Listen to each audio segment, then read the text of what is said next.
I've had so many introductions in my life, and and some of them have made me like practically tear up and wish that I was that person being introduced, and then I realized I was, and some of them made me want to spend time with that person, which is always good. Like, well, I want to be more. I want to be more like the person that you know, I want to develop more of that side of myself, as it were, of the parts that the introducer talked about. But I've had so many introductions that really left me flat or didn't feel they fully covered the job, and so uh, although I haven't told very many of the people that come to be interviewed, I'm actually going to ask Jade to do a lot of her own introduction because because who you were really is only a piece of who you are, and I want to know, and I want to let the audience know who you are now, not just who you were, and we'll bring up your history, and the reason you're on the show with me is because you are a leader in the law movement, and because you are teaching people how to improve their lives and become healthier, happier, more productive uh, in what we would call clear, congruent, scientifically sound practices and principles. It's not the gimmick of the week club at all for you, Jade, and really never has been. So, um, but you do have a lot of history, and so we'll just we'll just recognize that by being on the show, you've already stepped into that uh, respected and credible leadership role uh, that are the people who come to be with me and spend some time here. And I'm just honored that you want to spend some time with me in the middle of the night, all the way around the world. You're actually only 6 time zones ahead of me, but 6 time zones ahead of me. It's 8 o'clock at night here.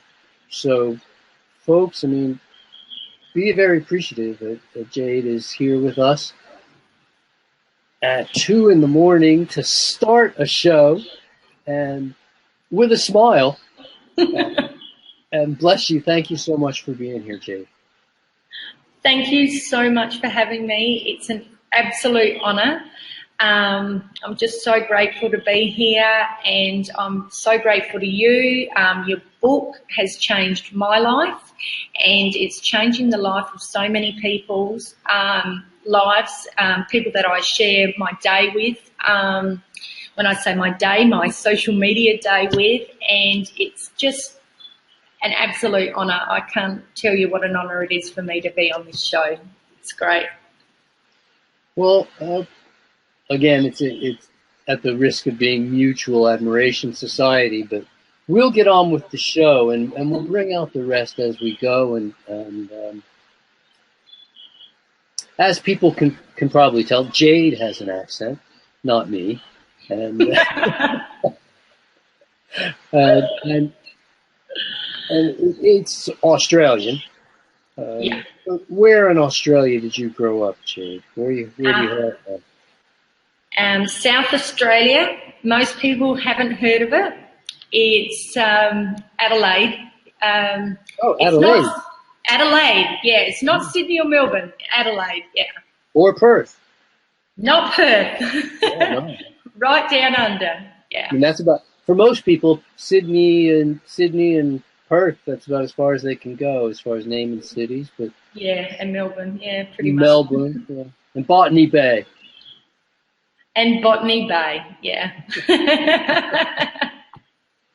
But Adelaide, it's a little bit more like a four-season kind of place, isn't it?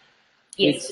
You have winter, and you have a good cold winter and a good hot summer, and is that still home? Is Adelaide still home? Oh, Adelaide will always be my home, whether I'm there or not. It's still my home. It's where I've lived my whole life, where I was born. So no matter what, it's my home. Yeah. Fantastic. And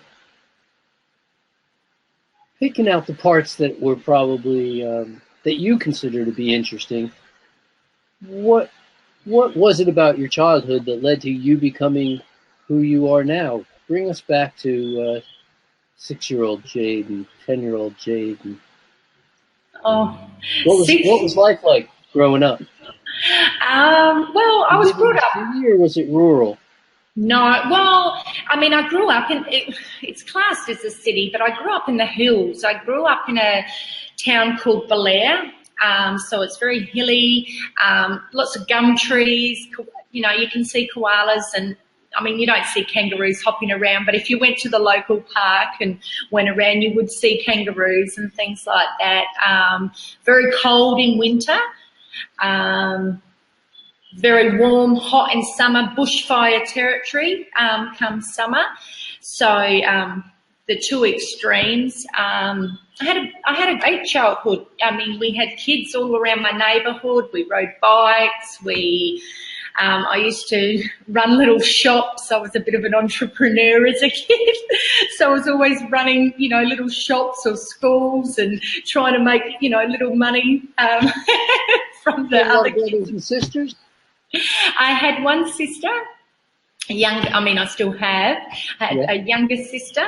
Yeah, so grew up, we're about 2.5 years apart. So grew up with her and grew up with lots of kids in the streets, similar ages. It was a fabulous place to grow up. We grew up playing in creeks and, you know, riding down big hills, no handles, and how we survived, I don't know. So we were, crazy sort of daredevil sort of kids. I had as a child, a great childhood, definitely.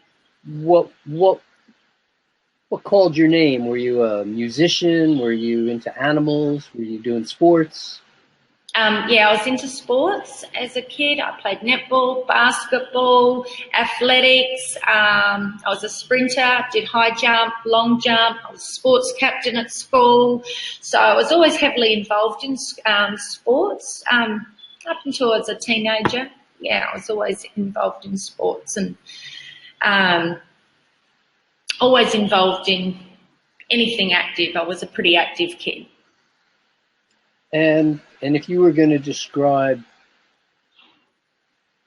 food in the family, typical meals, average food? Typical, you know, I grew up as a normal, when I say normal, how, you know, most people did meat and 3 veg, you know, nothing like I'm eating now, that's for sure. I ate a standard, you know, meat and 3 veg and 2 pieces of fruit a day, and that was, you know, my life. Well, I'm sure people ask you, because they ask me all the time, if I've always eaten the way that I eat now. Yeah. You know, and they have a hard time conceiving of the fact that I was raised on, you know, Oreos and ice cream and Mars bars and candy and lots of cakes and cookies, and sure, we had meat and veg, but we had more than our fair share of sweets, and honestly, I don't know how I survived childhood. When I look back on it, I'm shocked that I survived childhood, and I'm watching kids do it still today, and they're suffering, but I'm watching them survive. They have a chance to grow out of it.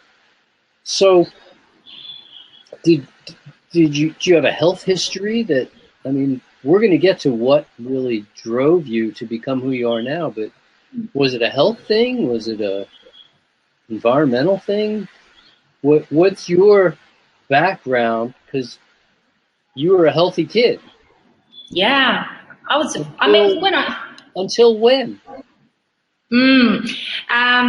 When I say I was a healthy kid, I ate sweets and treats and lollies and all those things too. Don't get me wrong. I mean, I loved lollies, especially what kid doesn't? You know, you give a kid lolly. We call them lollies. I think you call them candy. Yeah, what kid doesn't? But where did things start to change? My athletic coach, when I was 13, suddenly died. That, I think, was a bit of a turning point in my life. He was a huge male role model for me in my life. He was a big part of my life. He'd always cheer me on. He was, you know, at every racing event, just cheering me on. And I don't know, I often think, where did things go wrong? But I spiraled a little bit out of control. I went to a private school. There were a lot of drugs in my school. And I started to experiment with, you know, marijuana. And as I got a little bit older, I started to experiment with heavier drugs. And yeah, I became a bit of a wayward teenager, so to speak. I guess that's the best way to put it. No, well, I mean, we appreciate your honesty, and I mean, that was then, and this is now, and you know, it's not going to be held against you in any way. It's always to your benefit, I think. But okay, so then, where did that lead you? So you're a teenager, you're doing that kind of wild and woolly stuff, and did you make it to 20 and you're still wild and crazy Jade, or what happened? Well, wild and crazy. I think I'm I think I'm a healthy wild and crazy person now, but no, wild and crazy. Yeah. Well, I had my son at 18, so that slowed me down a fair bit, and followed by I had my daughter by age 20. So before I was 21, I had two kids, so that slowed me down a fair bit. It wasn't until after that I started to get back into some of my wicked ways, so to speak, and predominantly alcohol. Alcohol was always my drug of choice. You know, alcohol's so socially acceptable, and you know, you don't realise it creeps up on you so quickly. Like one minute, you know, you think you're only having one or two drinks, but someone like me who's susceptible to binge drinking, one's never enough, and one turns into 2 or 3 days of drinking, and it's heavy partying and heavy drinking, and you know, bit by bit, your life starts to really spiral out of control, and it's heavy stuff, you know. Yeah, and it just got worse and worse. And okay, you know, well, we're just having a slight technical glitch with Jade's story at the moment. So okay. You can pause for a moment because you're pretty much frozen. Now you're on. Oh, right. Well, I'm fixing my hair. Frozen, but right at a very heavy moment there. I mean, yeah, you're a mother of two, which I find incredible. I mean, the responsibility of a mom to take, because especially when the kids are little, the job's like it all belongs to mom. I mean, there's nobody else can do it. It's all mom's job. Yeah. And yet you were also living a second life. Yeah, pretty much. I was living a second life. That's a really great way of putting it. Yeah, there were two lives, two faces, so to speak. But it's not a good environment. I don't think anywhere where alcohol's involved is a good environment for children. I mean, it's not a good environment for adults, but it's certainly not. It's not a good environment for children. That's for sure.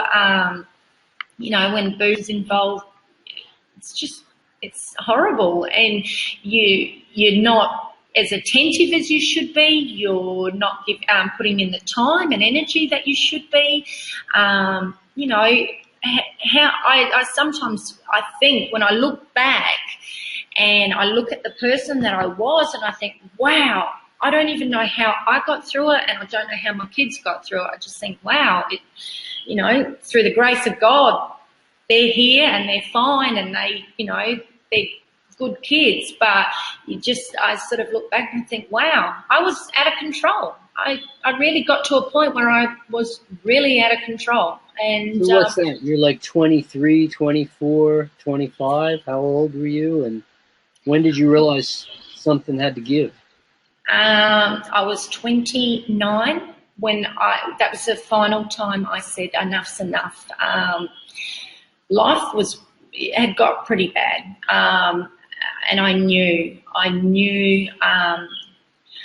My mum had my kids for a couple of days. I'd been, partying over the weekend, and I'd looked at my skin in the mirror, which I had quite a few times, and your skin's very yellow and pasty, and you had no sleep. And I can remember looking at myself, and I look in the mirror and say, what are you doing to yourself? And I would have full conversations with myself, and I would be off my face, and I'm talking to myself in the mirror and saying, look what you've done to yourself. What are you doing? And I can remember I looked and it was so bad, and I used to get very sick because I had peptic ulcers because I drank so heavy, and I used to bring up bile every morning. Without a shadow of doubt, I'd bring up like just yellow bile, and it was disgusting. And I'd finished looking at myself, and then I was sick, and something that day just said, I'm not doing this anymore. And I don't know how I had the strength to get through. It wasn't easy. I talk about it now and it sounds pretty blasé, but at the time it was very hard. But I made that decision. I knew I couldn't do it anymore. My life was crap. It was crap. And I had to make changes. I had to. Well, good for you. And so what did you do? How did you claw your way out of that hole? Well, for about 4 days after, I was very sick. I was in a very bad way. I used to take amphetamines as well to keep me going. So I was coming down off amphetamines, coming off booze. I was very sick. I was shaking. You jump out of your skin. It's like tremors. And, when people talk about detox, sometimes I'm thinking, yeah, you go through this, heavy detox. People talk about detoxing from potatoes. It's a whole nother thing. Yeah, this is like heavy. And I was just in hot and cold sweats for days, jumping out of my skin. I was in a bad way. And then when I started to come down, part of me wanted to get back into it, because that's that side that wants to lure you back in. And I openly admit it now. I never used to talk about it years ago, because I think the more I've grown in my life, the easier it is to put it out there and let people know. And I'm always more than happy to put my sobriety story out there. It's something I preach heavily, because I want people to know that it is possible to change your life. And I did attend AA, and at first when I was going to AA, I was going up to 10 times a week. Now that's a lot of AA meetings. Yeah. And yeah, sometimes I was going 2 times a day, sometimes even 3, trying to find a third AA meeting. So it's pretty full on, and you hear the same stories over and over because they go round and round, but you hear some full on stories, like full on, like you think, wow, and you start to take them in. And I would look at women and I'd say, you know what, I'm nearly there. I'm nearly where she is. And I started taking it in, and I'd listen attentively. I shared stuff in that meeting that I've probably never shared ever again with other human beings, because you carry a lot of shame, you carry a lot of guilt, and you need to let that guilt out. You need to let that shame out. You need to talk about it, and I'd tell my story, and bit by bit I got more and more out. And I haven't been to an AA meeting probably now for 9 years, but at the time they were brilliant for me. They gave me what I needed. They truly did. And I also focused on, I was really fortunate actually. I got involved with a club, and they needed someone to organise their events and everything else, and I just dived right into it. I'm an organizer. I love organizing people and those kind of things. And I was just so lucky that this came about because I just dedicated all my time to that. I think it's so important that you're not idle. If you have idle time when you're trying to beat addictions. Well, yeah, I mean, they say idle time is like the devil's handiwork, huh? Absolutely, and it's very easy to be led back into the devil's playground, that's for sure. So, yeah, that was a blessing in disguise, that's for sure. So now you're on a path, but you're still eating pretty much the same as everybody eats. The light bulb hasn't really gone on. You've now come back to what we're calling normal. And then how did you go all the way off the other end of the scale to, we'll call it super normal?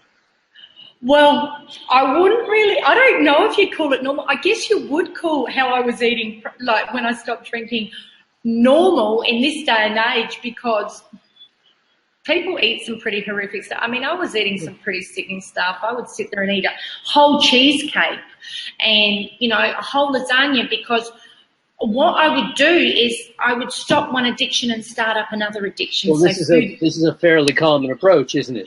Absolutely, absolutely. With addicts, that's what you do. You repeat one addiction with the next addiction. So food became my next addiction. And I would eat, Well, it could have been coffee and cigarettes. I was a smoker. I was still smoking at this stage. So, yes, I've been a very unhealthy girl. I didn't give up smoking for a few years down the track. So I was still smoking, eating a lot of junk food, would make dinners at home that I thought were healthy for my children. But that wasn't enough for me. When I'd finish up working in the evening, I'd call into McDonald's and pig out on McDonald's as well. So I was having like normal dinner and then McDonald's at like 10, 11 o'clock at night. So that was, my diet was dreadful, absolutely dreadful. 2010, so 7 years ago, that was sort of a real pivotal moment for me. I went to Las Vegas. And that was when I realised that I had an eating problem because I ate a lot there. Vegas has a lot of food. Yeah, Vegas is the home of food. Oh, yeah. Pretty crazy food in Vegas. Absolutely. And you can't make a dent. You can't make a dent in what's available. No, it's just gluttony plus. And then they just keep refilling you. And it was just, and I was heavily overweight. And so do you know how much, do you know what your peak weight had gotten to at that point? Yeah, I was 86 kilos. I'm not 100% sure what that was in pounds. Sorry, I work in the... That's not huge by any stretch. I mean, no, it's only like 185 pounds. Yeah. I mean, look, compared to some weights, definitely. But for me, I had never really had a weight problem. I started to put my weight on through boozing and binge eating when I wasn't drinking, because I never ate when I drank. And then I put on even more weight through binge eating. And then I started to make changes to my diet, but I was nowhere near where I am now. That's for sure. It was just the start, baby steps. So it was just the start of the journey. Do you remember who influenced you to even make any of those first steps in diet, or do you think it came from yourself somehow? Look, I had tried dieting even when I was drinking, but not in a good way. I used to buy like those speed tablets from the from my doctor. I would try doing I would actually try doing raw diets, but I had no idea. But I knew in my head fruit and veggies were healthy. But I'd make a little bowl of fruit for breakfast and then a little salad for lunch. And by dinner, of course, I was absolutely starving. So it didn't work wonders. And then, of course, 2 days' time, I'm off the rails drinking. So, that sort of got that all out of control. So, yeah, I was messed up big time. I mean, I'm laughing now thinking about it, because it's just like, wow, how can someone be so messed up with their health? But So I've always, those yo-yo dieting, try all these things and whatever. I did then move into a large weight loss company and did their sort of calorie deficit diet, which I was successful at. Anyone can lose weight in a calorie deficit diet if you stick to it, of course. And, I lost 26 kilos with that, and then I started working for the company. I worked for the company for 3 years, so I was a huge promoter. This program, in my opinion, it was the ants' pants that saved my life. And then I started to realise, because I was coaching so many people, I mean, sometimes I would see up to 1,000 different people a week because I'd host big meetings and whatever, and I'd realise that there was just this roundabout that people weren't getting off. And for me, because I've got this mindset that if I'm going to do something, I do something. At first I couldn't understand it. I think, I can do it, anyone can do it, and I started to realise no, and then I found out that only 5% of people ever lose weight on these programs, and out of that 5%, only 10% ever keep it off. And I started to search further, and I said, you know what? Got to find something. I've got to find the key to the kingdom, so to speak. And things were starting to fall off the rails for me because my body was starving. I was starving for nutrition. I was hungry. I was so hungry. And I started binge eating. So then I would binge eat, and then I would over-exercise to compensate, and then I would push my calories back even further so that I would keep my weight off, because ultimately, that's what women do. Well, that's what I did anyway. And I then came across the documentary Fat, Sick and Nearly Dead. And I did a 30-day juice fast, and I felt amazing. I was like, wow, my God, I can actually survive on juice. It was pretty amazing stuff, and I felt great, and my skin was just glowing, and it was just, wow, this is so amazing. And I wanted to tell everyone, I'm like, you've just got to do this. And everyone's going, yeah, she's living on juice. What's wrong with her? And then I started to, search more and more. And I thought there's something to plants. There's something to it. And I guess I started to realise that I didn't need all this protein, and I didn't need all these other foods. And so I moved into plant-based diet.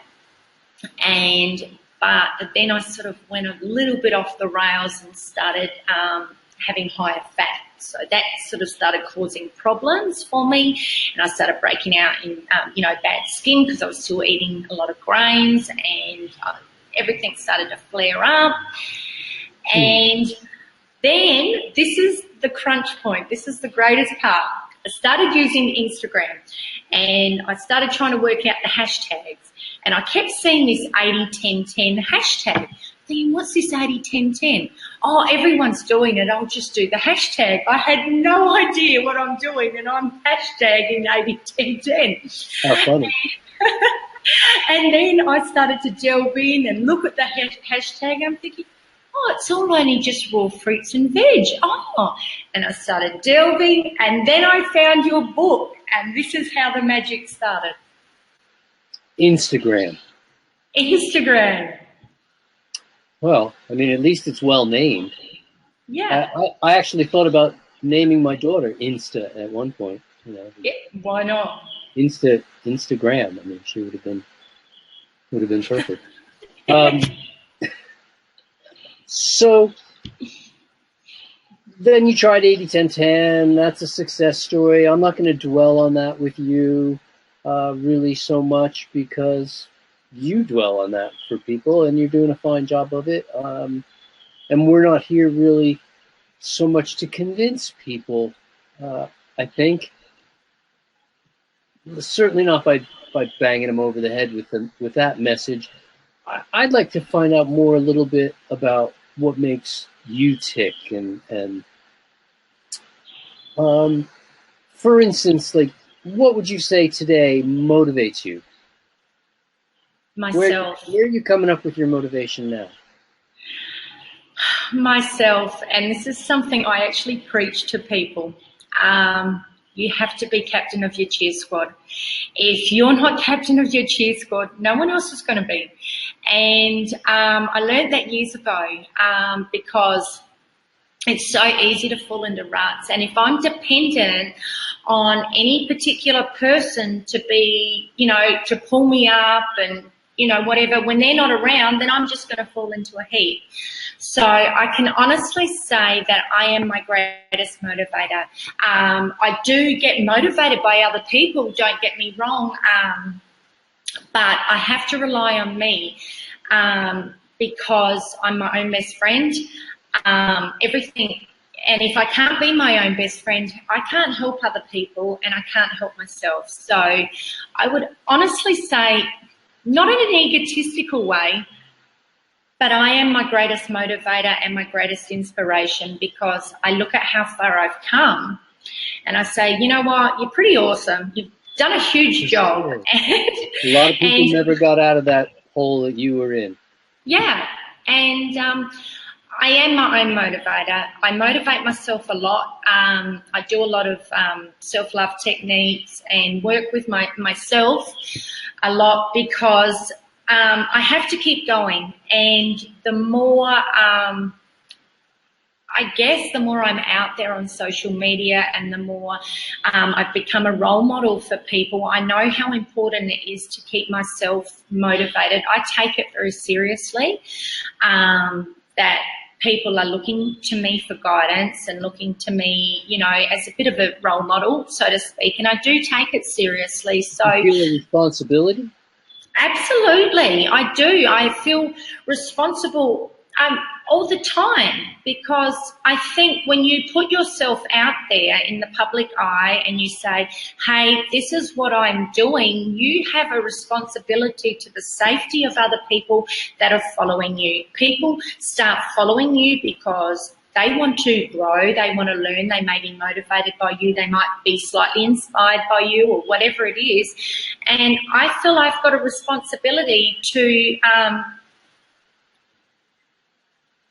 be responsible and share the right information. I'm very cautious of that. I'm very cautious of what I put out there, and I'm very cautious of what I allow myself to be shared in my social media, so to speak, because I do care for other people, and that's probably why I put so much time into me, because if I can put time into me and love me enough, then I've got so much more time and energy to give to others. If that really makes sense, it makes a ton of sense. Yeah. But it also opens up another line of questioning, which is you're putting yourself on the firing line. You're putting yourself out there, if you will. You're putting yourself in a leadership role. You're taking responsibility, which often means that you're not making everybody happy. You're willing to say things that not everybody's ready to hear, and you will take some flack. Yeah. Because you're taking a stand. And most people, I'm going to say it up front, most people aren't ready to take a stand. And when somebody does, it upsets people. They want to see if you're a paper tiger or if you really stand for something. Yeah. So at that point, I have to ask, why? Why do you want to be a leader?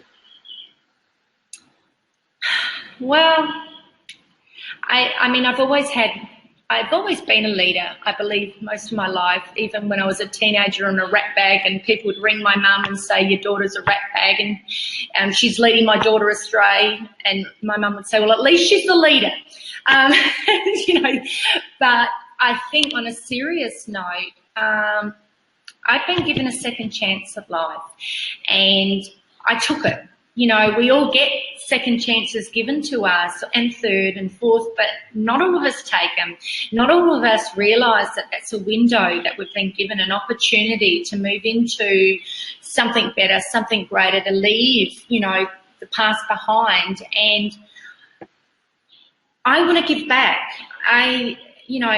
I'm strong enough to give back now. I mean, I wouldn't have been strong enough 10 years ago. I wasn't strong enough to give back to anybody, but I'm a strong person. I call myself an overcomer.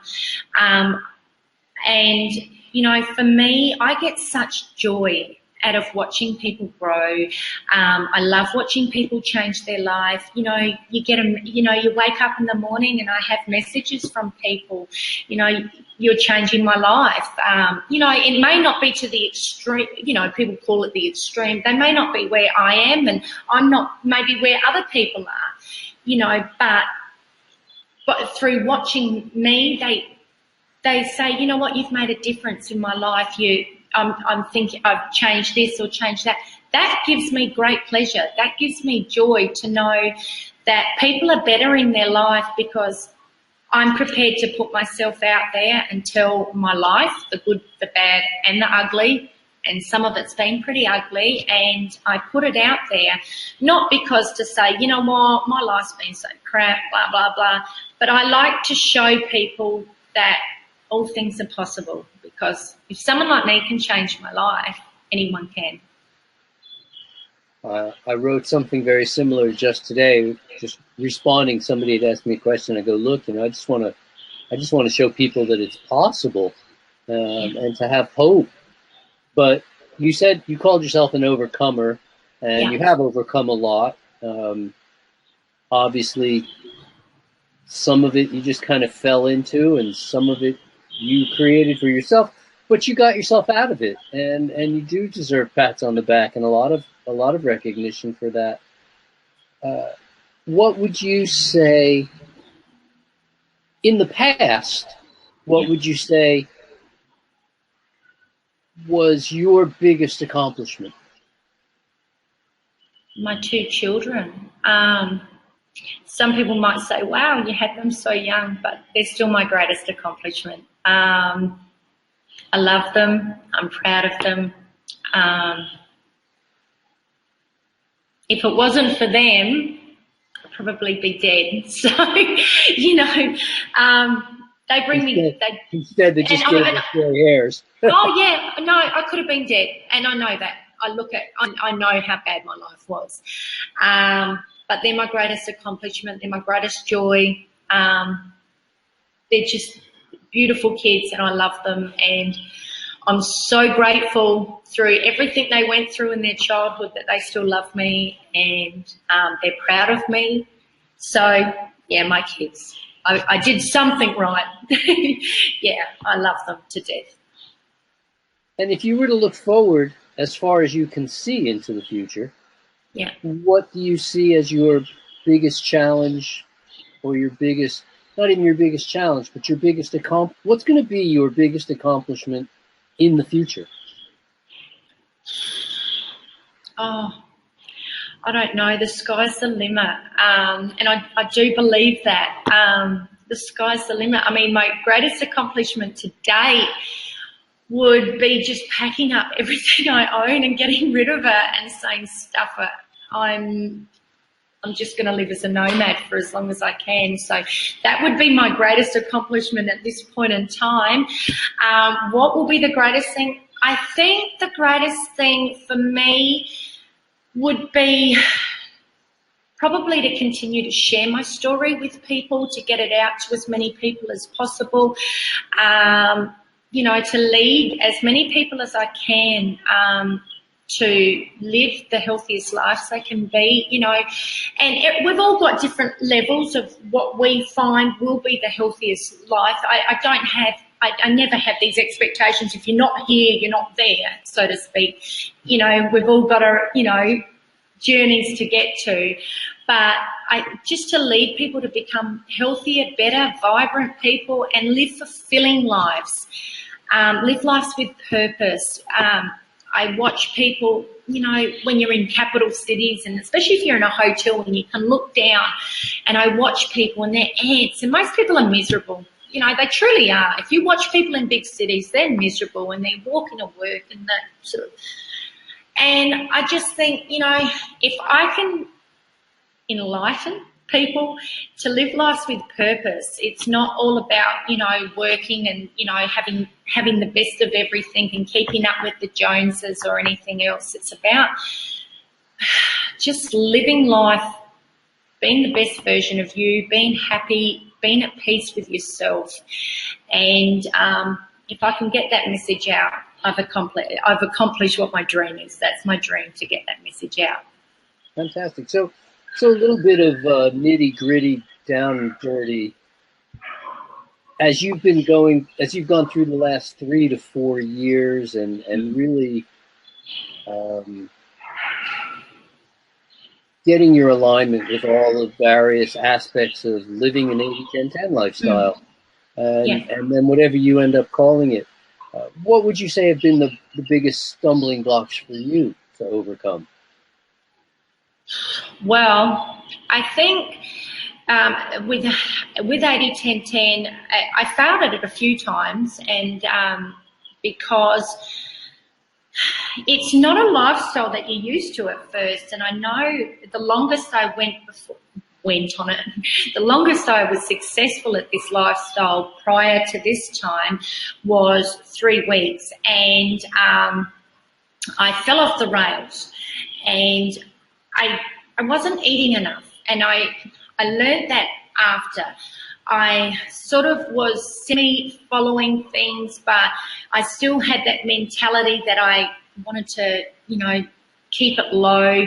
I didn't want to eat as much, and I became, you know, quite fatigued, and I was tired, and I ended up with bad headaches, and I thought, oh God. So then I started really putting my time and energy into researching the program properly, and I read the book, and I started following people who were successful on this lifestyle, and I started, you know, watching, you know, what do I eat videos and all those kind of things to help me overcome. I think that was one of the biggest hurdles, but I think another hurdle for me was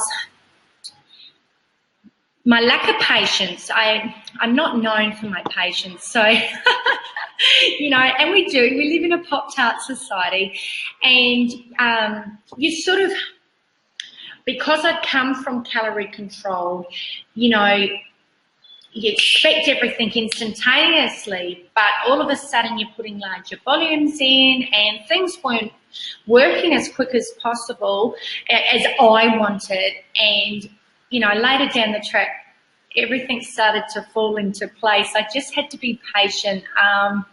I think that was one of my biggest hurdles, but it was also a great hurdle, and it was a great challenge because it taught me to be patient. It taught me that I need to be consistent. I need to be true to myself, and, you know, stick with the guidelines, stick with just the base. Stop trying to change it to suit. I mean, you've got to change things to suit yourself in your own lifestyles, but, you know, stop trying to put too many twists and bows and everything else on it. That was, you know, different challenges for me to overcome. But if I spoke to myself now, like then, I'd probably say, just be patient, the magic will happen. I sort of thought, you know, it's day 2, everything should be here. I should look like, you know, Freely the Banana Girl or something by now. You know, my skin's not where I wanted it to be yet. And I've noticed more and more as people come into my group, it's a pretty big group, that I see the same things. Oh, I've been on it 5 days. I haven't, you know, I'm not here yet. Just be patient. I think that's the greatest thing for people to overcome. Be patient, be consistent, and the magic will happen. Well, I mean, that's brilliant insight. It's really brilliant insight. It takes a lifetime to live a lifetime. And people have heard the idea that, you know, we rebuild our bodies every 7 years, and they want a new body after 7 minutes. And, yeah. It's a nice idea. I'll tell you now, 7 years is not a long time to get a handle on this lifestyle. It is not a long time. If you were going to share with people today what you still find challenging, and say, okay, well, what is it about your current healthy lifestyle that you find most challenging to integrate. No, I've shared this with people. I say, for me, the hardest thing is getting enough sleep. Life is just so interesting, and there's so much to do, and there's so much I want to do, that getting to sleep is often for me the toughest part. And then it's tomorrow, and I didn't get enough sleep, and then I can't do all those other. So for me, I mean, the food part for me is easy. Yeah. But it's been 40 years. The it's been more than 40 years that I haven't gotten the sleep part together yet. I mean, for me, fitness is so easy because I just love doing fitness activities, and any kind of play for me is fun. And so what are you finding today? Like you go, oh, I really need to do better at. Well, I'm traveling. So, I mean, I am in a tropical climate at the moment, and there is sensational fruit here. So it's not the issue of fruit. I think my greatest struggle when I first started traveling was to organise myself a lot better, because I was so organised when I was back home and I was working. I would have all my food organised in the morning. I would have it all packed, and I was in such a routine. For me, when I first started travelling, it threw everything out of whack. And I went from having all the U-Butte kitchen tools, my power blenders and, dehydrators and processors and you name it. I had absolutely everything. And all of a sudden I'm like, wow, I'm having everything how we should. And it's been a great learning curve, and it's been a great growing curve for me, because I've really grown in this lifestyle even further now, because I was getting into, having all the fancy sauces and everything. Well, I can't do all that now. So I'm really... Simple works just as well. And I love eating simply, but I love eating gourmet as well. Yeah. But I love eating. I'm joining you on that. I love eating. It's a treat. My daughter's not into eating so much. I mean, she wants to read and play piano or do anything, and then she'll just come and have a few bites and then she's gone again. And I want to sit down and enjoy a meal. Yeah, I hear you. I love food. It's my, from the moment I wake up to the time I go to sleep, I'm thinking about food. It's amazing. But yeah, I guess that's probably been my biggest challenge. I think sometimes you have challenges with, when you go out on social functions, family can make little snide comments and, you're so painful or whatever. Those kind of, basic challenges, those kind of things for me, I know they're not easy for a lot of people. For me personally, they're sort of water off a duck's back, because I've dealt with those kind of things with drinking, with giving up smoking, all those kind of things. So for me, they're not new challenges to come up against. I've had challenges. I'd be a liar to say if I haven't had challenges. Definitely, there's been challenges. Yeah, sorry. No, you go. Is your family still judging you on your past failures, or are they accepting that you're pretty serious about what you're doing now? Do they feel judged or intimidated or in any way like uneasy because you're choosing to be a vegan or a raw vegan at that? Well, my daughter, myself and my partner, the three of us went vegan together.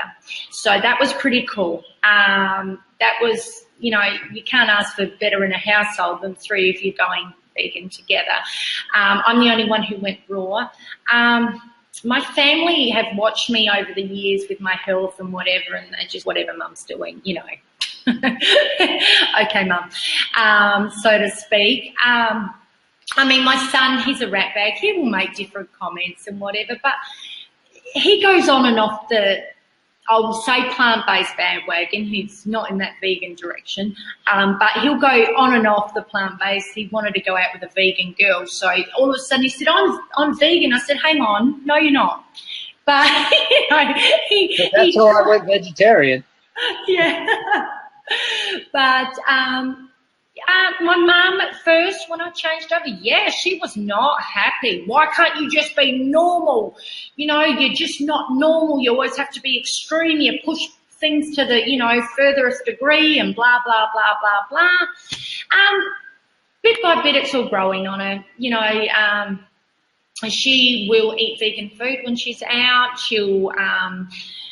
She'll even have like a big salad when she's out. She won't eat animal products in front of me now. So, bit by bit, I think people learn to accept your lifestyle. I think everyone's going to react at first to change in lifestyle. And I think ultimately the reason people react is because people don't like change. And when they have to deal with you changing it, they have to look at a lot of things in their own lifestyle, and people don't like that. And I think another reason why people as well don't like changes is they like the you that they're used to hanging out with. So if they're used to hanging out with you and you eat together, well, that might be taken away from them. And I know when I gave up drinking, people were like, I don't really want to hang around Jade. She's boring. She used to be the life of the party, and we were drinking buddies. So people don't like that change. And I guess I've had so many years of dealing with people and different changes that for me it's a part of life. But I do know these challenges are major problems to people. I guess my major challenge has always become sort of about me and how things are affecting me, not so much how they affect other people. Because like I say to people, what I eat shouldn't affect you. How's it making any difference? Well, good luck. Good luck with that. Good luck with that. People know, because deep in their hearts, they know that they're trying to get away with something that can't possibly work long term. They see that you've made change. They judge themselves even if you don't judge them. There's always that intimidation factor. Okay, let's do 2 more questions, quick ones, and then we'll give you a chance to respond to the multitude of questions that have come in. I'll let Kevin handle asking you those. But first of all, what would you say? What's the newest thing going on in your life, Jade? What's new? The newest thing in my life going on would be I've been travelling since February. I'm currently in Thailand. I have been in Thailand since the end of February, early March.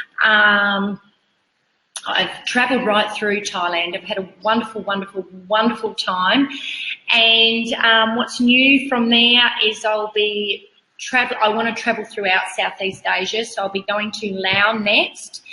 And after that, I'll be going down to Cambodia and then Vietnam and Philippines, which I'm really excited I'm the most excited for Philippines because I'm going to be going over there for the Durian Festival, so that's pretty exciting.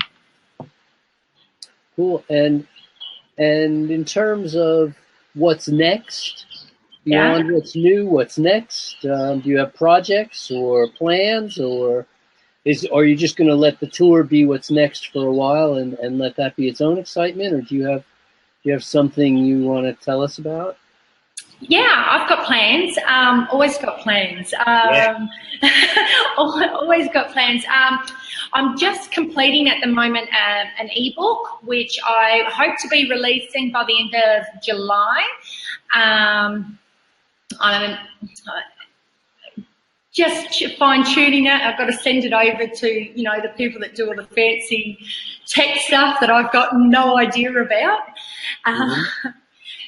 So yeah, I'll be releasing an ebook. I've just recently started another group. I've got my Raw Vegan Fruitarians for Life group where we heavily promote 80-10-10. I've just started a new group where I'll be helping people further with transitioning so they can ask different questions. I try to keep cooked questions and everything else off my big page because it can lead to food triggers for people. So I've just started a new group where people can be free to ask a lot more questions and grow in this lifestyle a little bit further at their own pace, so to speak, just so I can give that little bit more time and energy and put more time and energy into helping people grow further into the raw lifestyle. And I'll be concentrating a lot more in that group also on self-love and positive body image, which are really important things to me, because I believe if you can't love yourself, you're never going to grow in this lifestyle. No, that's something you have to keep on building for a lifetime. Yeah, absolutely. That's as important as any other aspect of our healthcare. Yeah, definitely. That's super. Super. I'm so appreciative of the time you spent. If you're willing to spend a few more minutes with us, I think we can get Kevin back on the line. And Kevin, if you want to try to interpret some of the questions, I know you've been communicating back and forth through the chat, and we'll see if we can get him on. I don't know, he might have gone home. Oh, why not? We're having so much fun.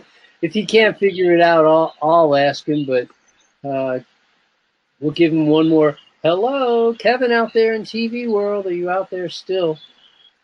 And if we don't get him to jump in, let me ask you a couple of the questions that I'm seeing pop up. And they start with a question on mushrooms. There's a lot of stories about mushrooms, and do you eat raw mushrooms? We'll start there. Do I personally? I go through phases. I don't like raw mushrooms if they're not marinated for a start. I usually, if I have them, they're marinated in a lime or lemon juice. They're not a huge part of my diet. Let's put it that way. If they're there, I'll eat them. If I may occasionally put them into my raw chili or whatever. I'm still alive. I haven't died on them. I don't get over paranoid about these kind of different things. But they're not something that they're in my daily diet, that's for sure. I guess that's the answer. You could possibly answer this because we have a lot of debates about this in my group, whether you should or shouldn't eat raw mushrooms. You're the expert. What can you tell us? Well, very much depends on the mushroom. Right, okay. Certainly some mushrooms you shouldn't eat under any circumstance. Yeah. But what I really attempt to do with this whole segment is not go into those kind of health questions so much. Okay. Unless there are things that you're willing to handle. It's a rare. I do Q&A on board here every month, twice a month. Yeah. I'm on this webinar, and I can handle any questions that we don't get to or aren't appropriate. I'll handle them in the Q&A. Yeah. We have a full schedule of Q&As coming up 24 times a year. So wow. We do answer plenty of questions. But I want my experts to be able to shine tonight, and every time we have somebody on board. And so the next one is a question about people who have trouble essentially going raw vegan. I mean, in many ways, it's easiest for a child to go raw vegan. Of course. And the more time we have behind us with those other habits, sometimes the harder it is to break. But I don't really think it matters the age myself. The most motivated person I've ever worked with to go raw vegan was a 90-year-old man. Wow, that's and awesome. He called me up out of the blue one day and said, I want to go raw. Oh, go him. That's awesome. And I said, like, do you want to do it like gradually, or do you want to just like do it overnight? And he goes, I'm 90. There's no gradual, there's no time. I wish everybody could have that sense of urgency, but what would you say is your best advice for people who are trying to go raw and they're having trouble staying raw? Don't put pressure on yourself. I think when we put too much pressure on ourselves, we set ourselves up for failing. And I think we're all different. Don't compare yourself to someone else, because it's really easy to do in this day and age, especially with social media. You see people, you know, constantly putting themselves out there and say, oh, they know how to do it, they're perfect. But you don't know what they've gone through to actually get there. For me, I just believe if you're struggling, just start, you know, with even breakfast. If you can just have a raw breakfast, you've achieved something. And I think it's a wonderful thing just to grow as you're ready. You know, if you are one of those people that can go like that, awesome. But if you're not one of those people, just start with breakfast, and then if you can move into lunch, well, that's another meal that you're raw for. Even if you start a calendar and you then after that, you know, tick the days off that you're actually raw. If you can be raw 3 days out of 7, you're doing fantastic. And don't be hard on yourself. It's so easy to beat yourself up and say, oh, I failed again. You don't have to think like that. If you muff up, so to speak, you know, and all of a sudden have a cooked meal, don't punish yourself and say, oh, I'm a failure. Say, you know what, I had a cooked meal. It's okay. Tomorrow I'll have raw and go back. You know, each meal is a new opportunity to put more raw food into your lifestyle. You and get I know on every bite, don't you? Absolutely, absolutely. And I think if we bring our past continually with us, then we keep going back to it rather than saying, you know what, it's okay. I had a cooked meal.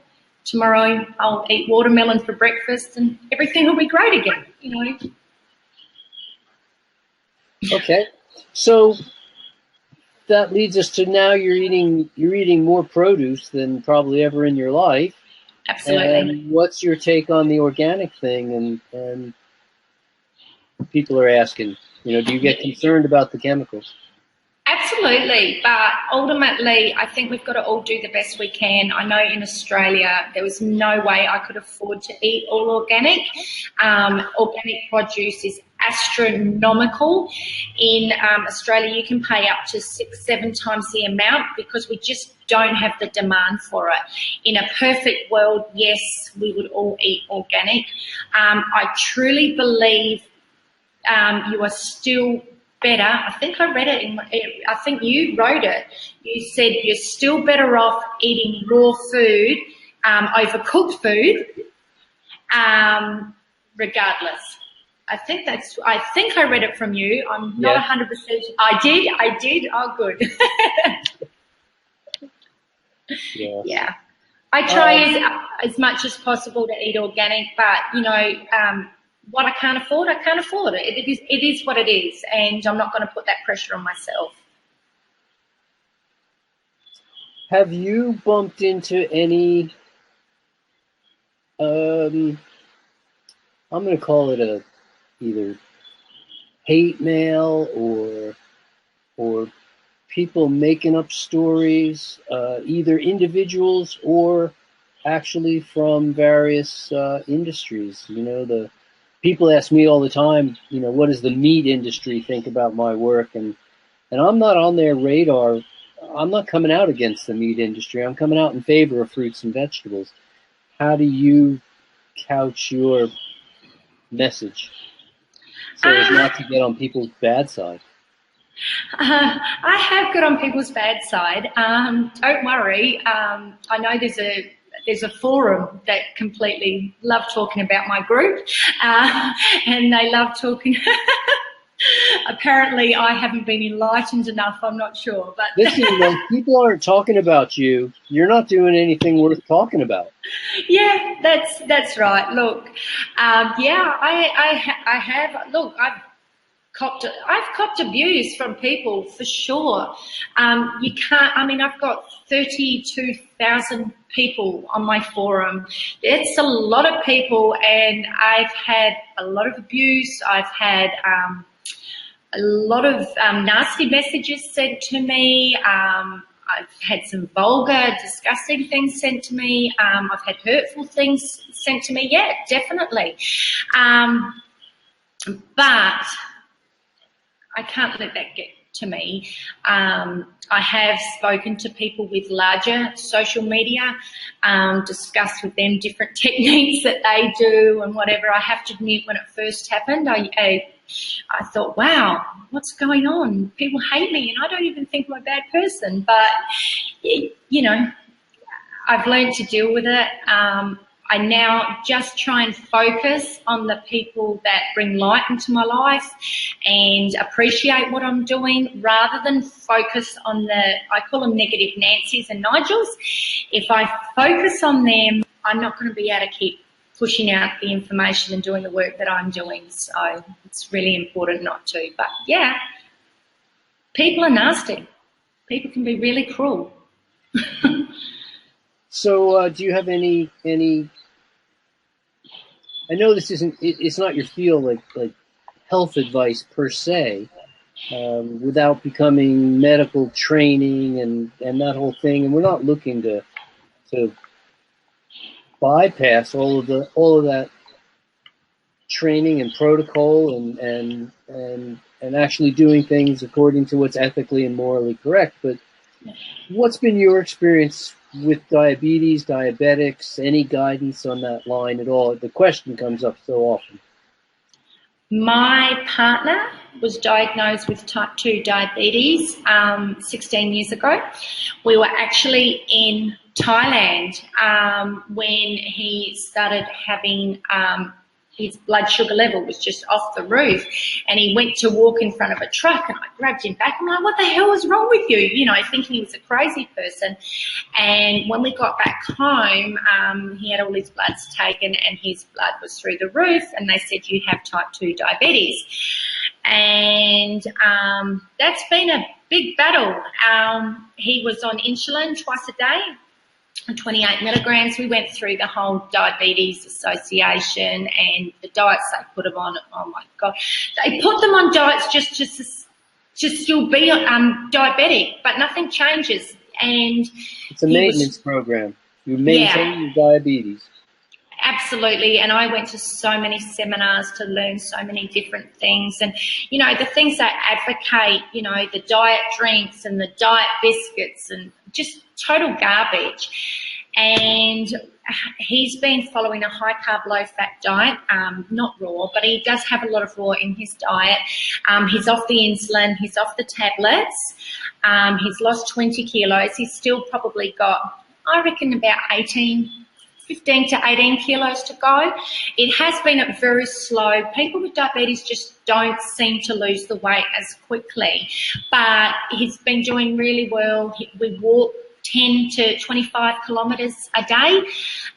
So we walk heavily, and I think that and diet has been the key components to him coming off his diabetes medicine.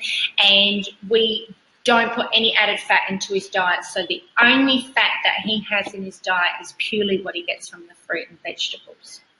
And for Gemma, who also asked that question about type 1s, my experience with Gemma has been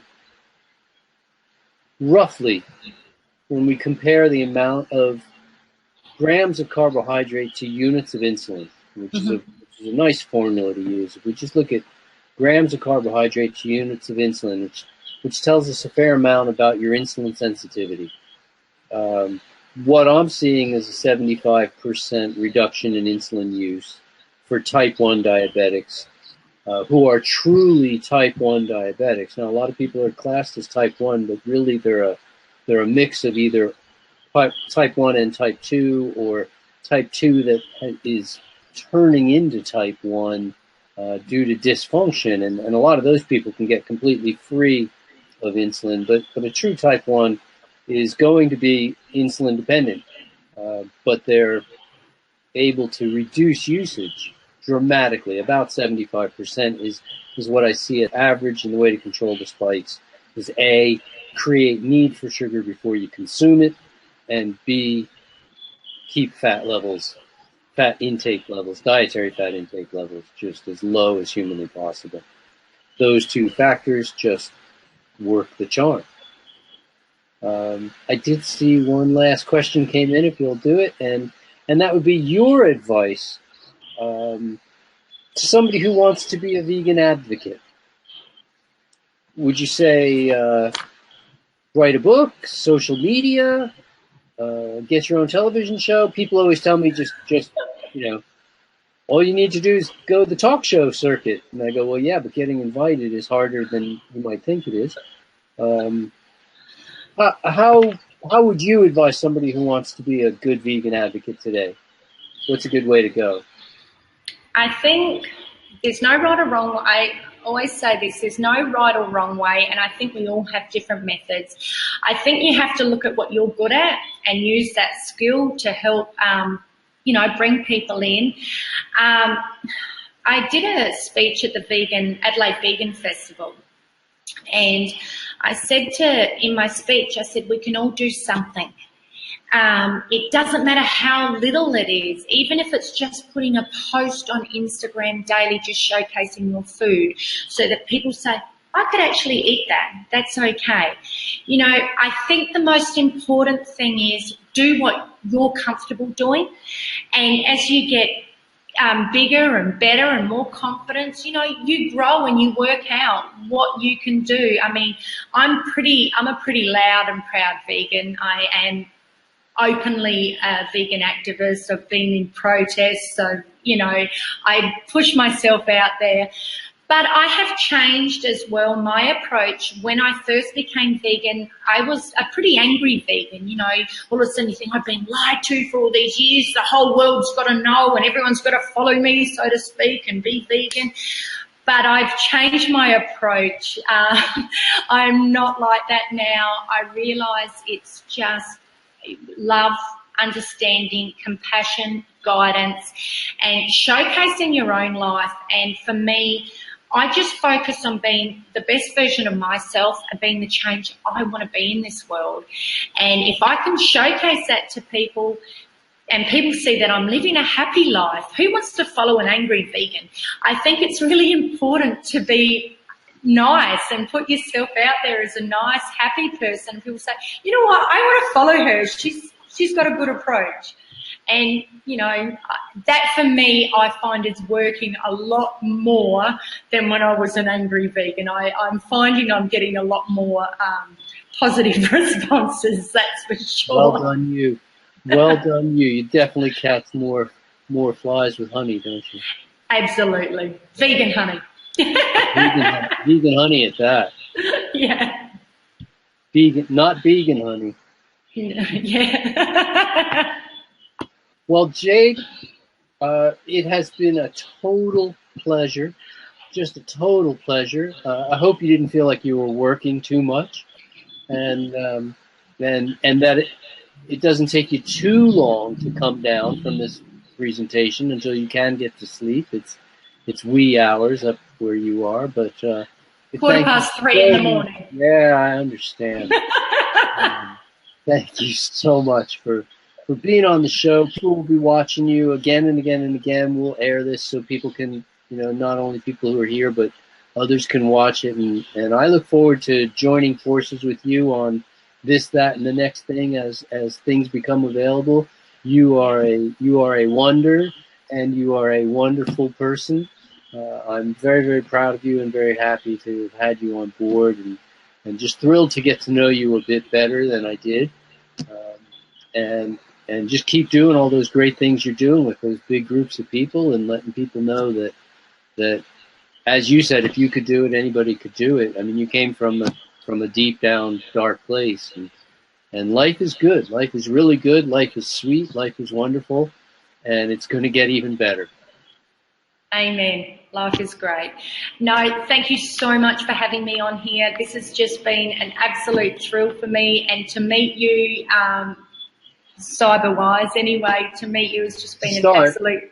It's an absolute start. It's just been an absolute joy for me, and another thing ticked off on my bucket list. So it's all happening. Set goals, they happen. Yes, you are. Folks, we look forward to seeing you soon. We're going to be having, of course, our twice monthly Q&A sessions. We'll continue with our interview series. We've got several informative talks coming up as well over the course of the summer, so I look forward to being with you repeatedly all summer long, both Wednesday nights, and we're going to be adding a few Saturday nights in as well. So looking forward to seeing you again and again. Thanks again, Jade. It has been a treat, an eye-opening treat, and Thank you for being such a force for good in the world. Folks, I just want to remind everybody to go to health, and there's not much more I could possibly say than that.